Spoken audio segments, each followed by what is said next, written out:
रायपुर के एक निजी कॉलेज के वार्षिक उत्सव के कार्यक्रम में शामिल हुए मुख्यमंत्री और कहेंगे शिक्षा से ही संभव होते देश और समाज के विकास।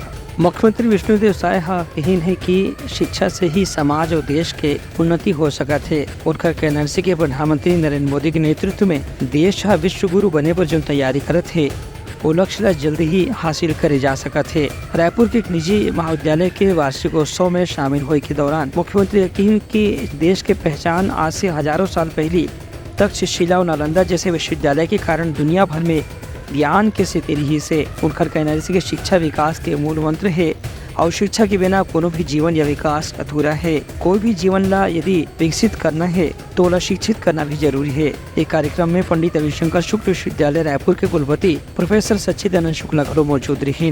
कार्यक्रम ला संबोधित कर उच्च शिक्षा मंत्री बृजमोहन अग्रवाल कहन की उच्च शिक्षा में जो बदलाव आवत है ओला समाहित करे के बाद ही युवामन के कल्याण के रास्ता तय हो सकत है। उनका कहना रही है कि अब उच्च शिक्षा में केवल पढ़ाई लिखाई नहीं बल्कि कौशल विकास का भी विशेष रूप से महत्व दिए जाते हैं। ब्यूरो रिपोर्ट उत्तलंघा न्यूज।